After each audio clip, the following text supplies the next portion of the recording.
In today's story from the treasure trove of Movie Tribe, the boss of a big gang in Seoul orders his most trusted man to find out about his girlfriend's affair and kill her on the spot. However, the situation becomes more complicated because of the girl. But why did the man end up killing his own boss? To know the full story, listen to the 2005 South Korean movie A Bittersweet Life, directed by Kim Ji-woon, IMDb rating 7.5. Friends, if you're interested in listening to astonishing and mind-blowing facts from around the world in just one minute hour, whether it's the truth about ancient temples, a fact about the universe, a secret from Hindu mythology, or places you've passed by without knowing their mystery, so learn about all of them in one stop at our new YouTube channel 1 Minute Unknown Facts. The link is in the description below, so please subscribe. Now, let's begin the story. The story begins with a short tale of a child who asks his teacher a question while pointing at the leaves of a tree swaying in the wind. He asks, "What is the reason behind the moving leaves? Is it really the wind,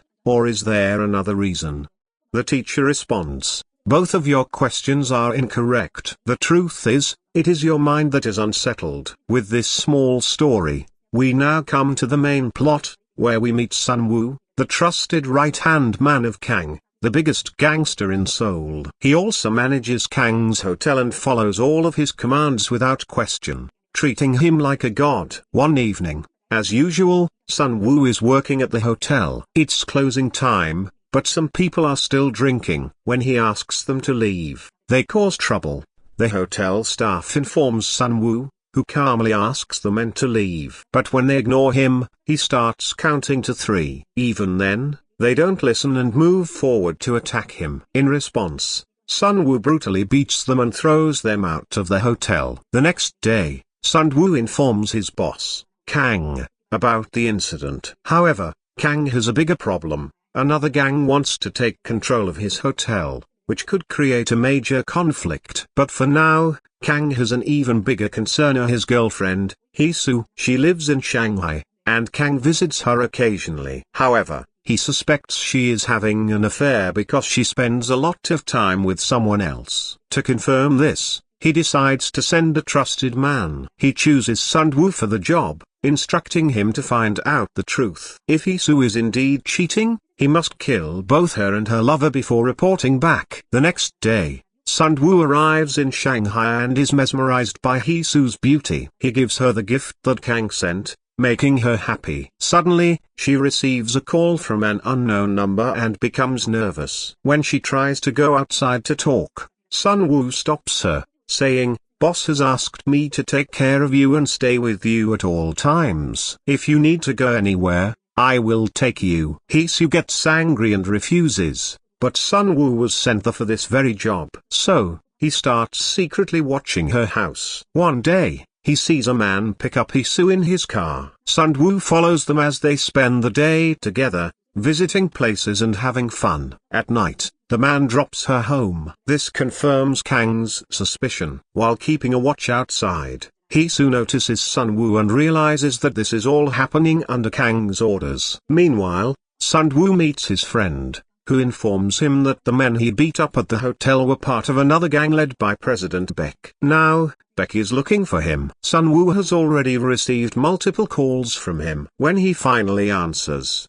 Baek demands the hotel, but Sun-woo refuses, saying, "If you want to talk to me, meet me face to face. Don't call me." Baek, feeling insulted, gets furious and kills one of his own men by beating him with his phone. This terrifying display shows just how crazy he is. That night, Sun-woo tries to sleep but is restless as his thoughts are consumed by Hee-soo. He realizes he has fallen in love with her. The next morning, Hee-soo calls and asks to meet him. Excited, he quickly dresses up and goes to meet her. They have lunch together, where Hee-soo cautiously asks about his work. Sun-woo keeps it simple, saying, "Besides managing the hotel, I don't do any dangerous jobs."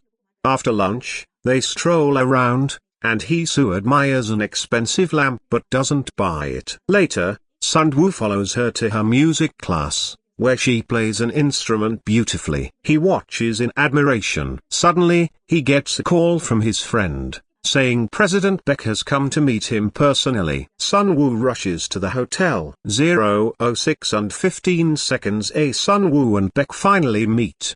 Beck tries to make peace, but Sun Woo bluntly refuses to hand over the hotel, humiliating Beck again. Furious, Beck leaves. That evening, Sun Woo follows Hee-soo again and sees her meeting the same man. He follows them and, upon confirming their affair, breaks into her house and brutally beats her lover. He remembers Kang's orders to kill them, but he cannot bring himself to harm Hee-soo. He has fallen for her. Instead, he spares them, warning them to part ways. Later, Kang visits Hee-soo's house and senses that something is wrong. Meanwhile, Sun Woo is attacked at home by Beck's men. They capture him and take him to Beck, who is thrilled to have him in his grasp. Just as Beck is about to kill him, he receives the call. Sun Woo is then blindfolded and taken somewhere. To his shock, he finds himself in front of Kang. Kang is furious, saying, "I trusted you the most, yet you betrayed me." He has joined hands with Beck to kill Sun Woo. They dig a grave and bury him alive, but due to heavy rain, the soil remains loose. Sun Woo manages to dig himself out. He takes revenge, killing Beck and his men. Then, he goes after Kang. When he confronts Kang, he asks, "After all my loyalty, this is what I get." Kang replies, "You disrespected me over a mere woman."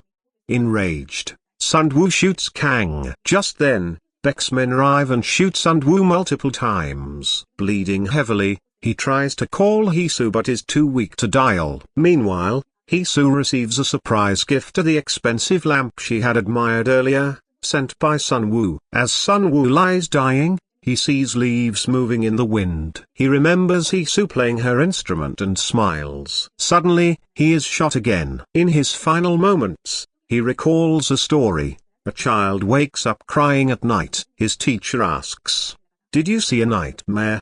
The child replies, "No, I saw a beautiful dream that can never come true." With that realization, Sun Woo takes his last breath. The story ends, bringing us back to the beginning of the wind, the leaves, and the restless mind.